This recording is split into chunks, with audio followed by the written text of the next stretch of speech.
Magandang araw uli sa inyong lahat mga kamatyas. Dito naman tayo ngayon sa bakbakan sa top mga leading teams. Asian Showdown no? China versus Vietnam. Kahanga-hanga ang Vietnam ha. Hindi inaasahan nakarating sa top board oh. Kaharap na ang Team China na mga mamaw din. Ano ba ang naging resulta? Pag-aralan natin ang laro ni World Champion Ding Liren kontra sa top board Vietnamese GM Lek Wang. Nag C4 si Ding, C5 si Lekwang, Knight F3, Knight C6, Knight C3. Ayan, symmetrical English po ang pinasok na bakbakan, Knight X D5, Bishop G2. Ayan, G6, natural pa yan. H4, yan ang hindi natural. Unusual itong linya na ginawa ni Ding, no? Castling lang yan eh. Pangalawa, D3, Queen B3, pangatlo. Nag-H4? Mag-H5 kagad? Ganun ba ang plano? Bishop G7, H5. Gusto kagad ng mapang-abalang linya. Nakakaabala yan, ano? Bishop F5, develop lang si Lekwang at nag-H6. Bishop F6, castle. O dito mga kamatyas ha, walang E4 double ha. Kasi kakapturin lang yung knight, mabibitin yung pawn sa E4. Castle, castle, knight H2. Okay, so may threat na sa knight. Knight B6. Dito kaya hindi ini-exchange yung knight ng basta-basta lang, kakapturin lang po ng pawn yan. Makakatulong sa puti. D takes tapos yung paglabas ng bishop, nakatempo na-open kagad. Nakatipid ng tempo ang puti dito. At the same time, may control pa, solid pa naman yung control ng C3 sa C4 at B4 squares. Okay? Kaya pabor yan. Kaya dito ang ginagawa, nag-knight B6 lang talaga, nag-A4. At yan naman ang lumabas na new move novelty sa laban na ito dahil ang old lines ay D3 at may tumira na rin ng G4. Okay, pero pag-aralan natin, baka maganda itong A4 ni Ding. Knight A5, binarahan para di makapush. Knight E4, threat sa C5, kinapture na, takes at nag-C4. Okay? So, yung C4 po na yan ay para magkaroon ng malakas na control sa B3. Nag-D3 lang, Rook C8, Rook B1, Queen D7, threat sa pawn, at kinapture na ang C4, Rook takes C4. Takes, at nag-Bishop F3 kasi naka-threat. Rook takes A4. Yun nga lang mga kamatyas. Bakit ganun?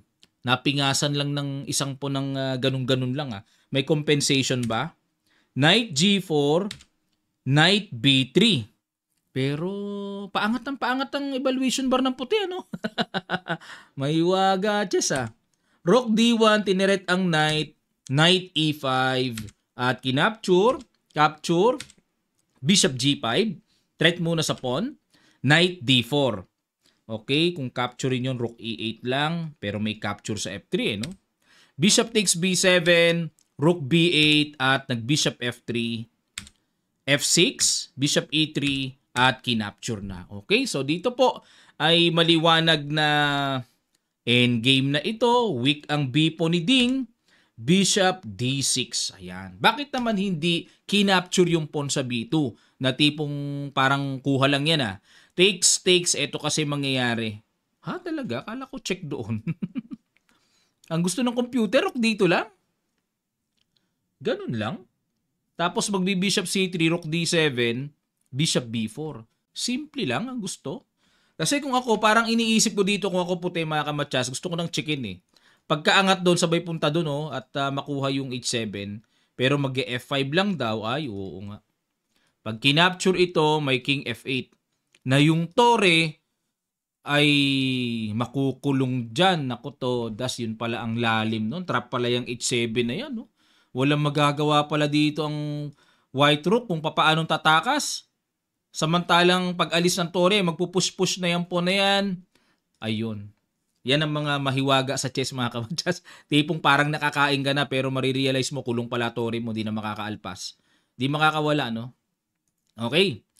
Kaya nag-Bishop D6 lang dito si Lekwang. Para sarado rin at walang Rook D7 na papasok. Nag-Rook A1, takes, rook takes and rook takes a7, nag g5. Ayan, sinaraduhan na ni Lekwang yung access ng bishop to support the h6.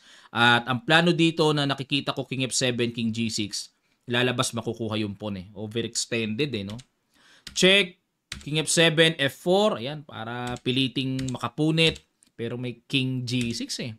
Check, capture, check, king h5, wala naman eh. Wala namang continuation para katakutan eh. Rook g7, threat sa pawn, at nag-rook f5 para makuha. Binigay na ni Lekwang kasi wala rin naman eh. Kung mag-h6 dyan, tirahan lang ng rook h7 eh. O rook g6. Naku, delikado. Makukuha din ng pawn h6 eh. Kaya minsan po merong mga realization na dapat ibigay mo na, give up mo na. Kinapture king g4, king g2, and nag-rook b2 si Lekwang. Kasi anytime naman makakapture naman yung pawn sa f5. Rook h8, king takes f5. Okay. So dito po mga kamatsas, lamang ng isang pawn si Lekwang, pero ang mabigat nito, same colored bishop. Kaya dapat mag-ingat si Ding kung papaano niyang i-hold ng draw ito. Hanggang tabla na lang si Ding eh. Bishop c5, okay, para ma-convert sa rook and pawn ending. Nag-rook b7. Okay, kasi dito kung kakapturein yung sacrifice si Ding, may check siya, then kukuhanin yon. Okay, tapos pagpalagay na ang gawin ay king f4, then rook takes, tapos e5. Bagamat lamang ng isang pawn, pero meron kasing isang pawn na babangga at babangga, alin man ng f pawn or e pawn dyan. At matitirhan ng isang pawn, very easy to draw kasi yung white king is napakalapit. Napakalapit. Okay? Kaya ang gusto mangyari dito ni Lekwang, kaya nag-rook b7, talagang in-invite niya na makapture yan para kahit papaano, yung f-pawn lang ang babangga dyan, eto medyo malayo sa f-pawn. Hindi talaga ma-exchange. Nag-rook d8, king e6, and check, rook e7, rook a8. Yun lang mga kamatsas. Kahit na ito ay drawish rook and pawn ending, pero nangangailangan pa rin to ng iba yung accuracy. Accurate dapat. Dapat daw pala rook d8 dito. Pag nag-rook d7, saka pa lang mag-rook a8. Grabe ang diferensya, no? Tapos lapit ang king. Drawish ito eh. Pero, nag-rook a8 kagad. Ano diferensya? d5. Ano mayroong diferensya? King f3, king e5, rook a1, rook e6. Ayun. Dapat naman daw dito rook b7 na. Mahirap nang matimpla yan, mga kamatsas. Computer na lang talaga makakakita. Rook e6, rook a4. Mali pa rin, no? Dapat daw rook e1 check. At kapag nag king d6, rook a1. Ayun. Pero nag rook a4, rook b6, king e2. Ay, naku, nagkasunod-sunod na. Akala siguro ni Ding parang drawish pa, pero losing na siya. Grabing hiwaga talaga ng endgame mo. Na-losing bigla. Drawish na drawish, oh. Drawish na drawish. Ay, may threatening matches pa sa h1. Check. Grabe, na-convert sa ganito. Losing ito, mga kamatsas. Kung ang king sana ay on time na nandito na sa d1 eh. Tabla. Tabla. Kasi kung ang king nasa d1, ilalagay lang yung rook sa d5. Oh. Tabla yun, mga kamatsas, oh. As long as hindi makakatulak ng ganun-ganun lang ang block. Pag check, aangat lang. Kaso ang difference nito, yung king nasa f1, wala sa d1. Kaya, pag check dyan, may king d2. Todas. Oo, iba na ito. Iba na ito. Rook h7, rook a2, checking c3.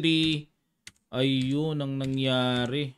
Yun oh. Na-cut off yung white king at dito po nag-resign na si world champion. Grabe yun ah. Hindi ako makapaniwala, bumigay yun. Drawish talaga eh. Sayang yung laro sa board 1 ni Ding. Accuracy ni Lekwang ay 95.6. 91.6 naman dito si Ding. At dahil po dyan sa pagkapanalo ni Lekwang, naisalba ang Team Vietnam sa 2-2. Grabe, hindi tinalo ang Vietnam. Ang lakas ng Vietnam ngayon ah. Ito po ang pairing sa round number 7.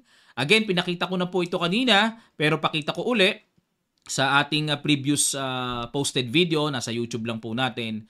Ayan oh. India, China, maglalaban. Yan ang magandang laban. Pero hindi yata magtatama si Ding eh. Kasi si Ding nasa board 2 eh. Si Gukesh nasa board 1 eh. Pero ano kayang gagawin? Maganda pagtamain eh, no? Para ano talaga oh, parang first game ng World Championship 'yan sa darating na December, no? Gukesh and Ding Liren. Pero mas maganda performance ni Gukesh ngayon. Grabe ka, mamaw. Okay, at leading po ang India sa score na 12 points. 11 points lang ang China. Yan, malaman natin kung anong mangyayari bukas kasi mamaya ay pahinga. Okay? Maraming salamat po mga kamatyas. Manatili kayong nakatutok dito sa ating YouTube channel para sa mga iba pang chess updates. Kung meron kayong gustong ipa-analyze na laro, lapag nyo lang po sa comment section below. Pag may time tayo at makita ko na interesting talaga, pasadahan po natin. Ha? At muli po sa darating na September 23, magsisimula na ang ating group online training. Pwede pa kayong humabol mga kamatyas sa limited slots na ito. Register lang kayo. Lalagay ko ang details sa comment section below, nakapin. Maraming salamat. Magkita-kita pa tayo sa mga susunod pang chess updates.